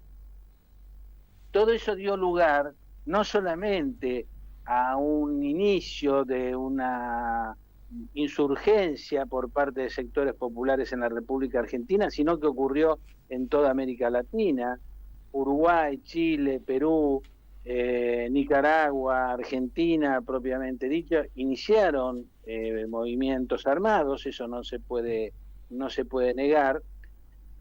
Y luego viene como conclusión lo de la memoria completa. Bueno, digamos todo esto que acabamos de decir para ver por qué sucedieron las cosas que sucedieron antes del año 1976. Y la memoria completa incluye el hostigamiento al gobierno nacional y popular con los errores que tenía el gobierno derrocado en 1976. El peronismo es el único movimiento nacional, creo yo, que asume todo su pasado, el bueno, el regular y el malo. Nosotros reconocemos a Perón, a Eva Perón, a Delia Parodi, a Jorge Antonio, a José Ignacio Ruccia, a López Rega, a Menem, a Duhalde, a Cristina, a Néstor. Nos hemos hecho cargo de todos porque precisamente bregamos por la memoria completa. Y la minorización que se pretende hacer respecto a las víctimas del genocidio y de la violación de los delitos de lesa humanidad en la República Argentina a partir del año 76 es realmente tendenciosa. Pero digamos que los mismos que pregonan el desconocimiento y el negacionismo de lo que ha ocurrido en la Argentina, omiten señalar que al menos en la provincia de Buenos Aires ese tema quedó zanjado mediante una ley, la ley 14.910, que fue sancionada durante el gobierno de María Eugenia Vidal. Esta ley estableció que en sus documentos públicos los tres poderes de la provincia de Buenos Aires, el ejecutivo, el legislativo y el judicial, al hablar del periodo dictatorial de marzo del 76 a diciembre del 83, debían mencionar dictadura cívico-militar y consignar junto con la palabra desaparecidos los 30.000. De manera que yo acá me permito, más que hacer un análisis político, un análisis estrictamente jurídico. Si ya la ley determinó que son 30.000, esa ley fue promulgada. De hecho, la gobernadora no dictó el decreto de promulgación, dejó que pasara el periodo para que esa promulgación fuera de hecho. Tenía la facultad de vetarlo y no lo hizo. Es una ley vigente, a pesar de que ha habido, al menos hasta donde yo tengo conocimiento, 2 intentos para derogarla, pero finalmente esos 2 intentos no prosperaron y consecuentemente esa ley se encuentra vigente. De manera que para mí el determinar y el discutir si son 30.000 o no son 30.000 ha pasado a ser una cosa secundaria, porque ya la ley establece que son 30.000. Bien. Y realmente sí, lo escucho. Bien, buena introducción y buena explicación, Cacho. El tema, yo creo que inclusive es un tema que es utilizado espuriamente para descalificar, porque no importa qué número sea, importa que fueron muchos, y aparte hay que distinguir claramente lo que es el genocidio, que es utilizar el aparato estatal para reprimir y para hacer desaparecer personas, de lo que son las actividades guerrilleras, que si bien son repudiables, no utilizaban el aparato estatal. Es decir, el genocidio implicaba que vos ibas a una comisaría a denunciar que te habían amenazado y era el que te podían detener y hacer desaparecer a vos. Es decir, eso es tremendo. Y eso es lo que pasó durante el periodo de la dictadura. Absolutamente. Yo creo, Cacho, que el terrorismo de Estado, en definitiva, si bien fue más cruel, la variante entre el terrorismo de Estado ocurrido antes del 76 y el posterior al 76 es que acá, y se ha demostrado en las innumerables sentencias que se han dictado por los delitos de lesa humanidad, que fue un plan perfectamente orquestado. No fue solamente una respuesta a las luchas insurgentes, que no las podemos negar, de muchísimas personas que pensaron que la lucha armada era la forma de revertir la situación de injusticia que vivía la Argentina. Acá hubo un plan sistemático de las Fuerzas Armadas y del gobierno de entonces para proceder a aniquilar a todo aquel que no pensara o no defendiera a capa y espada lo que estaba haciendo ese gobierno. Y hasta el día de hoy vemos que hay mucha gente que al discutir los 30.000, perdón, también discute si se ha producido o no la apropiación de bebé. Más de 400 chicos hoy permanecen apropiados o con familias que no son sus familias de sangre. La cantidad de personas que aún permanecen desaparecidas, poco a poco están apareciendo. Y digamos también que esto también es, yo soy un gran crítico al Poder Judicial en la República Argentina, pero convengamos que hoy nosotros podemos decir que los autores materiales de los fusilamientos de agosto de 1972 han sido todos condenados, con una particularidad que yo quiero resaltarla. El capitán Sosa, que fue uno de los ejecutores materiales de la muerte, del fusilamiento de 19 personas detenidas y la muerte de 17, fue condenado a prisión perpetua. Y la pregunta que yo me permito hacerles es, ¿ustedes saben cuánto tiempo estuvo detenido el capitán Sosa después de haber sido condenado a prisión perpetua? Ni una sola hora, ni un solo día. Esto es desgraciadísimo. Pero también digamos que en San Martín en este momento, se ha iniciado en este momento, ya creo que hace más de 2 años, la tramitación del juicio de la verdad por los fusilamientos del año 56. Hay una parte del Poder Judicial que trata de administrar justicia e ir a esto que nosotros mencionamos, que es la memoria completa. La memoria completa Juan, no es una parte. Sí, obviamente. Juan, querías consultar. En primer lugar, felicitarlo por el raconto que ha hecho desde aquellos lejanos tiempos de las montoneras y las luchas fundacionales hasta nuestro día. Es un raconto para dejarlo registrado en la memoria y en alguna biblioteca y en algún escrito, porque ha sido exhaustivo, de modo tal que lo felicito. Ahora, me voy a referir a algo que ha dicho hace unos días el doctor Cuartango, que aquí nos acompaña, y que a mí me ha impactado con relación a este tema de los 30.000. Fíjense la audiencia que se ha escrito y hablado infinidad de veces y se ha confrontado. Fueron 30.000, no 20.000, 6.800 en el libro Tal y Cual. El doctor Cuartango hace poco calificó a la cifra de 30.000, que no era una cifra, sino que era un símbolo, no una cifra, que podría haber sido 20.000 o 25.000, sino un símbolo. Entonces esto me llevó a estudiar la situación y reflexionar desde la filosofía, que es un poco mi oficio de base, acerca de cómo se hace para construir un símbolo. Construir un símbolo es algo muy difícil, que lleva mucho tiempo y esfuerzo, que se emparenta de alguna manera con los mitos.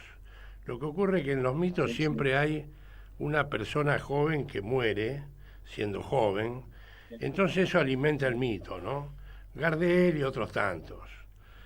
Pero en este caso, la cifra de 30.000 es un símbolo, es un mito. Bueno, pues bien, el sector que enfrenta esta cifra debería intentar construir su símbolo, que le va a llevar muchísimos años construirlo y que no van a poder construirlo, porque no hay base de sustentación para construir el símbolo de que fueron 8.000 o 6.800 o el número que se les ocurra. Pues bien, 30.000 es un símbolo, y es un símbolo que ha costado años, décadas construir, y que ha significado mucho esfuerzo y muchas lágrimas. Pues bien, ese es nuestro símbolo. Si enfrente quieren construir otro símbolo, no hay ningún problema en que lo hagan, pero le va a llevar muchísimos años, no sé si 50, y no sé si lo van a poder hacer, creería que no. Pato, yo te quiero hacer una reflexión que creo que va a ser compartida por vos. Lo bueno del desarrollo de los acontecimientos, y con sus más y sus menos, también lo bueno de las abuelas y de las madres de Plaza de Mayo y de las víctimas, es que no hubo un solo reclamo de venganza. En muchos casos, en otros países, las torturas fueron objeto de venganza por parte de los torturados hacia los torturadores. En la Argentina no se registró se registró un solo caso de una agresión a Astiz en Bariloche hace muchos años, pero no llegó a concretarse. Y después no hubo un solo hecho de venganza, cuando en realidad sobraban motivos para ejercer la venganza, la ley de Talión. Sin embargo, no ocurrió eso. Civilizadamente se canalizó a través de la vía judicial. Y también, más allá de que yo tengo también mis serias críticas sobre el Poder Judicial, reconozco el mérito de los que juzgaron a los comandantes en jefe, porque en ese tiempo había que contextualizarlo. No es lo mismo ahora que en ese tiempo que estaba intacto el poder militar y que intimidaban a los testigos del juicio mencionándole o preguntándole cosas que solo se las podía preguntar cuando porque habían tenido acceso a los interrogatorios a los que habían sido sometidos bajo tortura. Claro, tal cual.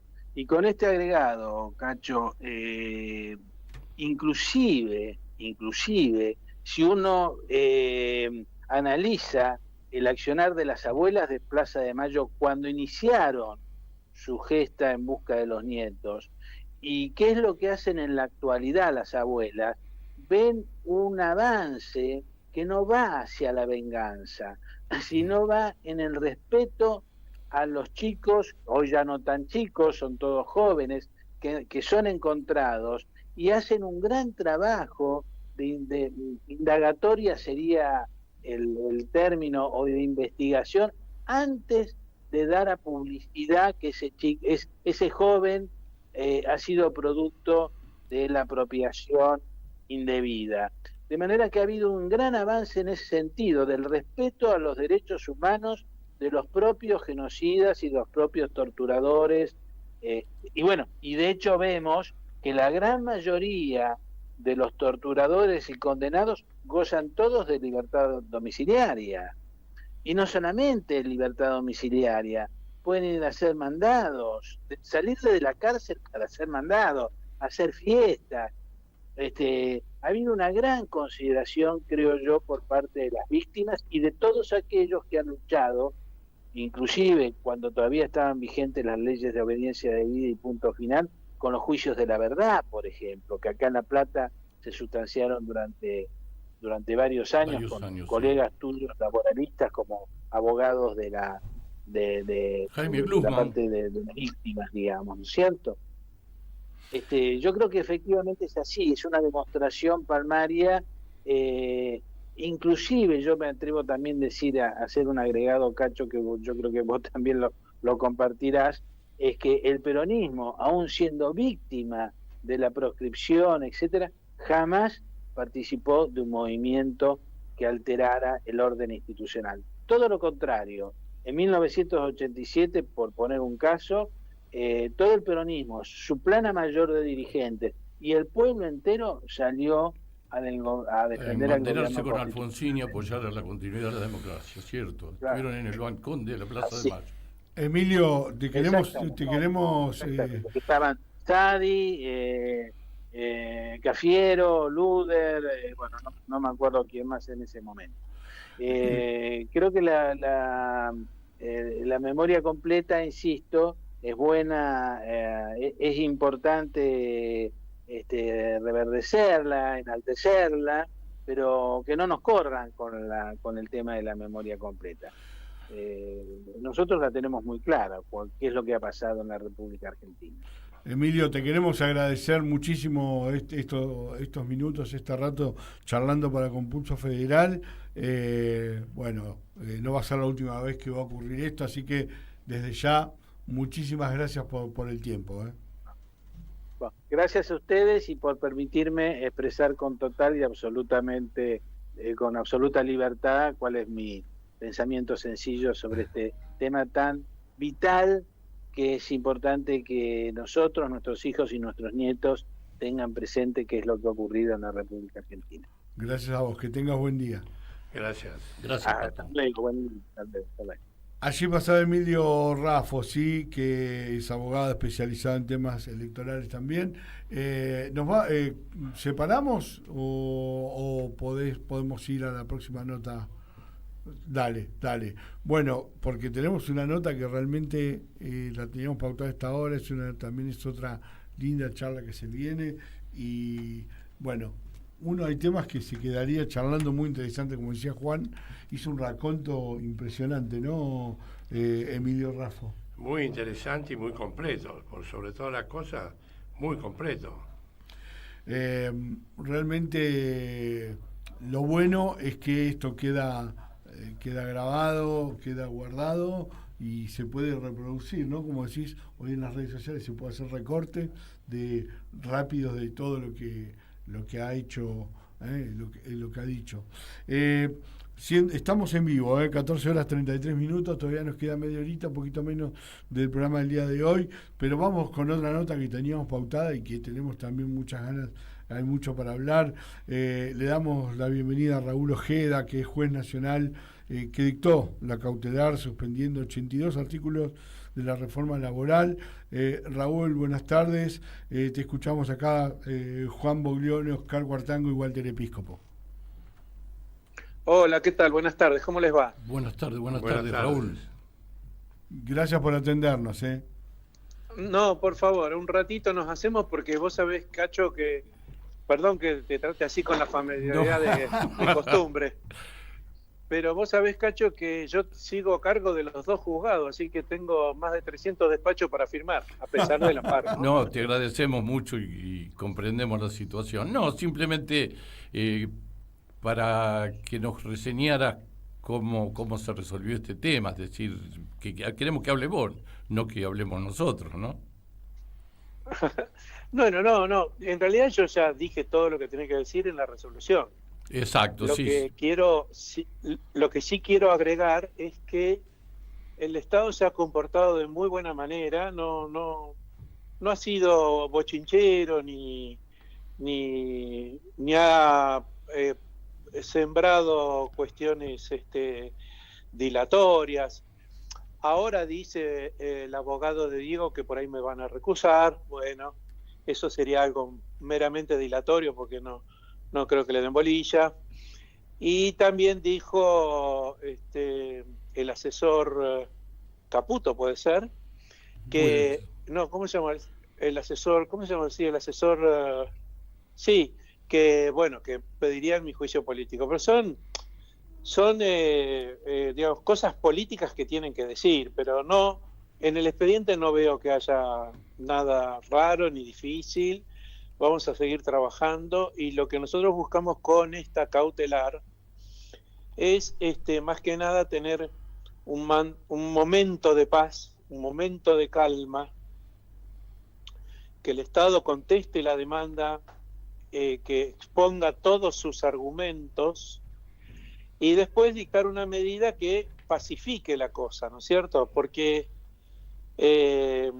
una ley con estas características de los problemas que me han planteado no genera paz social. Y bueno, una de nuestras funciones también es esa, ¿no? Establecer las condiciones para que haya paz social. Así que por eso cautelarmente decidí, no pluralizo acá, cautelarmente decidí suspender los artículos, frenar, la vigencia de los artículos. parar la pelota, usando la jerga de futbolística. Claro, parar la pelota y esperar, ¿no es cierto? A esperar a que contesten demanda, porque imagínense qué pasaría ustedes si esto cautelar no hubiera salido. Vamos a sentencia definitiva, que sería cuando la emita la Corte, cuando quiera, dentro de 3 años, ponele. ¿Qué pasaría con todas las relaciones laborales de estos 3 años? Estarían destruidas. Y no sé, digamos, habrían efectos que serían irremediables. Irremediables, sí. Y todos los convenios colectivos que se podrían caer. Además, tengo una reflexión para que vos creo que la vas a compartir. Milei juró por la Constitución, los legisladores juran por la Constitución y los jueces también juran por la Constitución. Y esa Constitución establece determinadas pautas que no pueden ser violadas y que están claramente violadas en la ley, por lo menos prima facie, así lo dijiste vos en tu pronunciamiento, sin entrar a profundizar la cuestión porque no querías incurrir en prejuzgamiento. Claro. Lo que pasa es que yo ahí pongo manto de piedad respecto del presidente de la Nación y de los legisladores. No, es prudente eso, yo lo puedo decir, vos no. Tanto diputados como senadores. ¿Por qué? Porque ellos se mueven en la arena política. Y como todos saben, la política es el arte de lo posible. A veces no es la mejor norma, es la norma posible. Me ha pasado a mí cuando fui asesor legislativo hace muchos años atrás, que por ahí no era la mejor norma, pero era lo que el contexto permitía. Pero para eso está justamente la tercer pata del sistema republicano, que es la justicia. Uh-huh. Así es. Para buscar dónde se transgredió la Constitución o dónde no. Digamos, todo aquello que esté de acuerdo a derecho seguirá vigente, sin ningún problema. Y todo aquello que tenga que esté en contra de la Constitución o de los convenios de derechos humanos, bueno, deberá ser revisado, ¿no es cierto? Así es. Inclusive vos hiciste una referencia al valor de la Constitución y a la importancia de las normas constitucionales que tienen que estar por encima de todos los andamiajes legales en alguna declaración tuya. Claro, lo que ocurre es que ahí en la contestación de la cautelar, el Estado dice, bueno, esto que ocurrió es una norma dictada en el Estado constitucional de derecho, ¿no? Que es una frase muy linda, muy rimbombante, a mí me gusta. Formalmente sí. Formalmente sí. Claro, lo que yo respondo ahí es que eso, para que sea Estado constitucional de derecho, tiene que estar ajustado a la Constitución, que prevalece siempre. Nos guste o no nos guste. Son las reglas de juego que permanecen vigentes, vivas, esté el gobierno que esté. Esto puede ser con este gobierno, con el anterior o con el futuro.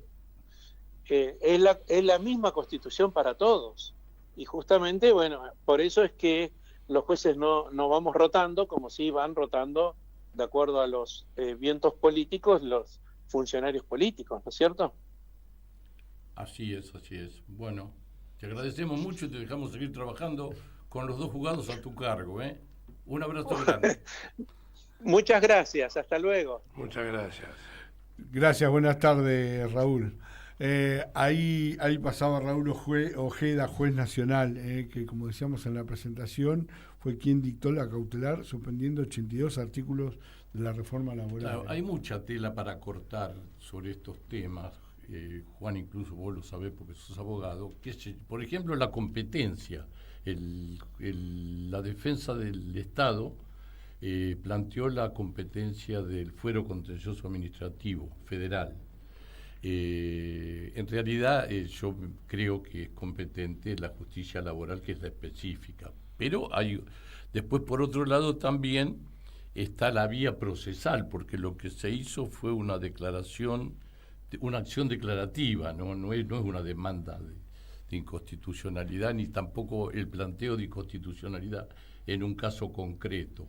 También está subyacente el convenio firmado entre la Nación y la Ciudad de Buenos Aires de traspaso de las competencias en materia laboral sin disolver el fuero, que también está suspendida por una cautelar dictada por un juzgado laboral de primera instancia, cuyo titular el nombre del titular no recuerdo.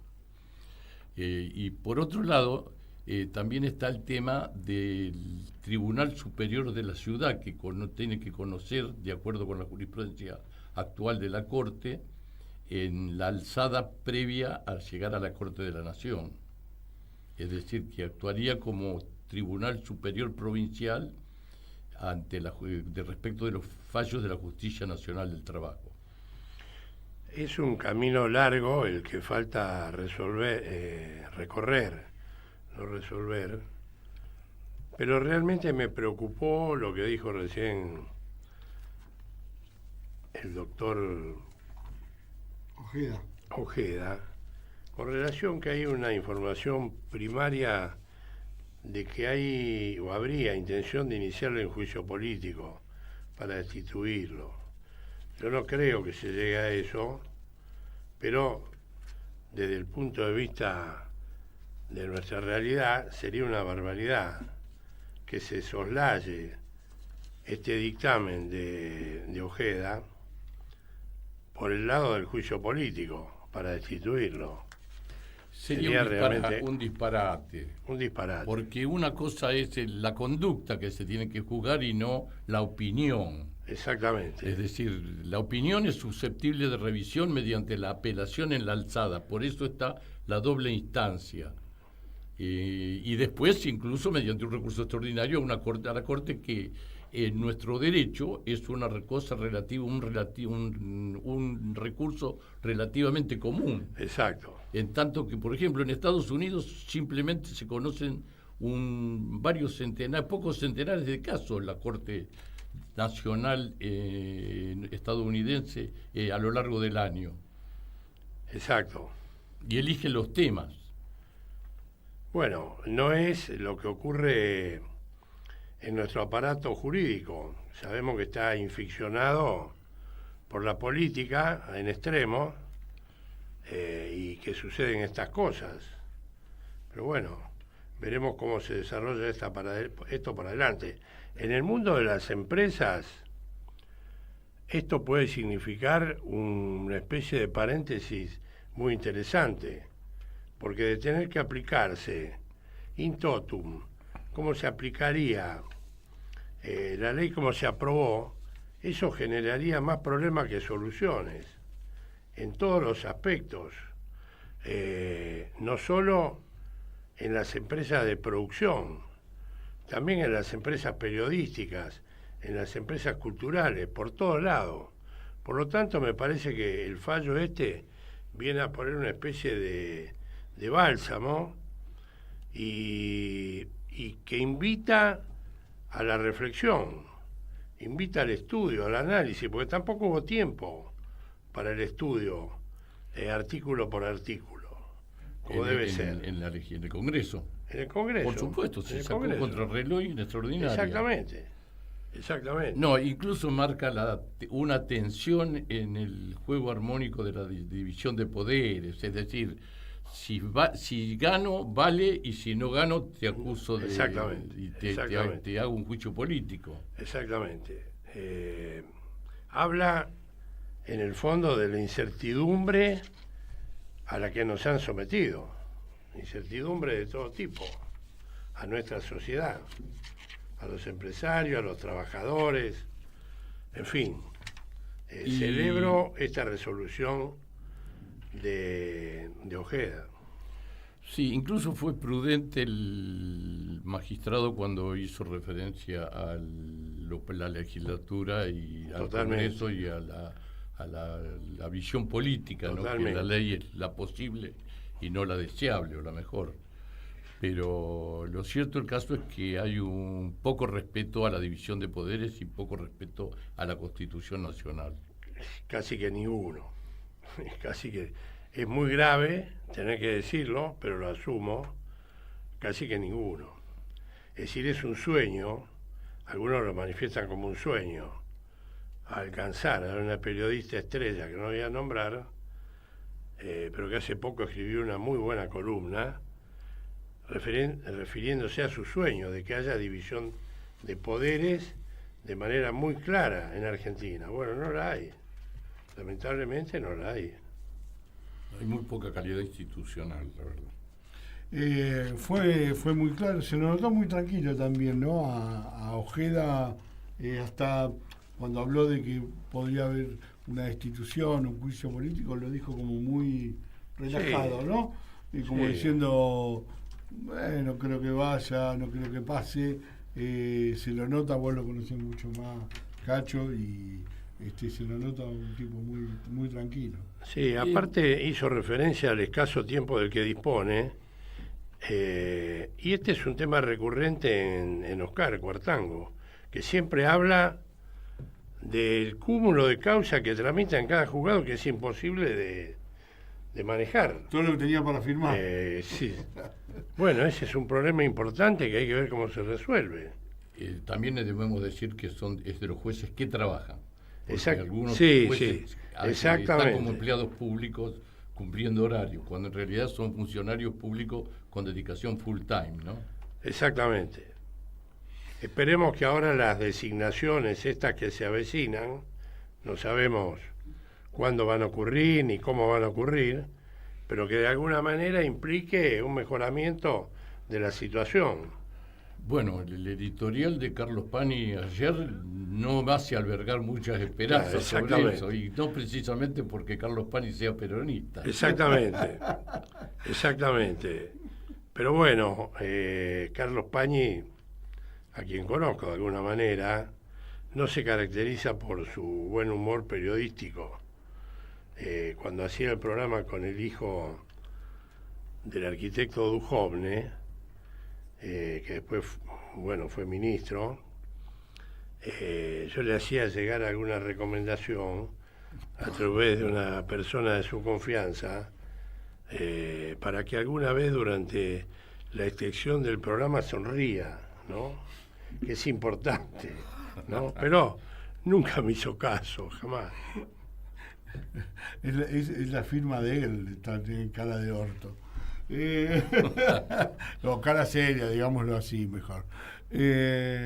No, bueno, creo que era como habíamos prometido, la nota de Raúl Ojeda era importante, es un juez nacional, y era importante el tema a tratar. Obviamente que también esta charla y la que tuvimos con Emilio Raffo la van a poder ver, queda todo en el canal de YouTube, queda el programa. Allí lo pueden buscar en el YouTube de Radio Caput y también en las redes sociales de Pulso Federal, en Instagram, en Facebook, van a encontrar el programa, van a encontrar recortes. Con el paso de la semana, gran laburo que hace Telma Romero también desde las redes sociales de Pulso Federal, que va haciendo recortecitos y se van subiendo para que puedan revivir algunas cuestiones. Estamos ya cerrando el programa el día de hoy. Milagrosamente lo estamos entregando en tiempo. Bueno. Se ve la orilla, capitán, vamos llegando. La verdad, muy interesante también. No nos olvidemos que lo tuvimos en el arranque a Javier Izaza, autor de nuestra cortina. Tenemos cortina musical propia que nos hizo Javier. También tenemos nuestro logo de Pulso Federal.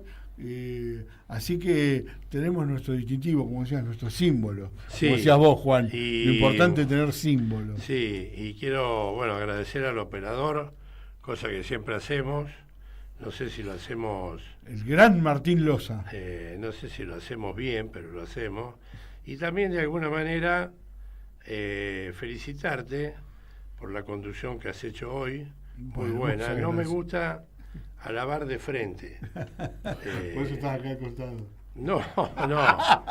Yo creo que la alabanza tiene que ser por la espalda. Mirá, bueno, Sí, todos... la crítica tiene que ser de frente. Claro, sí, es cierto. Ah, es muy La buena. crítica. Muy buena, muy Pero en buena. este caso estuviste muy bien. La crítica Muchas gracias. frontal tiene que Muchas ser. gracias. Este programa somos muchos, es un staff importante. Juan Antonio Boglione, que está aquí a mi izquierda, Oscar Cuartango, que está aquí a mi derecha. Hoy nos estuvieron Daniel Ferro y Nair Villanueva, que son los conductores de este espacio. Seguramente el martes que viene van a estar acá. Telma Romero en las redes, Martín Loza en la operación técnica. Mi nombre es Walter Episcopo. Y hacemos Pulso Federal. Se fue una nueva emisión en vivo. Síganlo mirando en la semana, así van teniendo más reproducciones. Sigan escuchando, mirando Radio Caput, que un lugar donde uno se puede expresar, y hay libertad. Y a mí nos han sacado algunas cosas. A mí me gustaría decir que acá vive la libertad, ¿no? Pero hay alguno que dice viva la libertad y sigue, no, bueno. Acá hay libertad, podemos decir. Y sigue la programación, ¿no? Sigue la programación hasta la noche tarde. ¿A qué hora se va, Martín? Hasta las 22 horas hay programación, así que quédate en Radio Caput. Nos vamos hasta el martes que viene, ¿Cacho? Muy bien. Muchas gracias y a todos. Gracias, gracias por estar del otro lado. Que tengan buena semana. Esto fue Pulso Federal por Radio Caput. Deben ser los gorilas, deben ser que andarán por ahí. Nos volvemos a encontrar el próximo martes a las 13 en Pulso Federal por Radio Caput. En Caput Había un viejo. pasan cosas.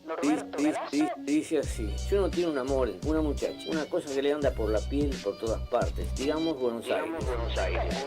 Digamos un octubre, un poema, y pasa algo. Ocurre que viene el mal, la peste, una desgracia. Los cretinos mascadores de chicle, oleadores de todo lo que crece. Un yanqui hijo de puta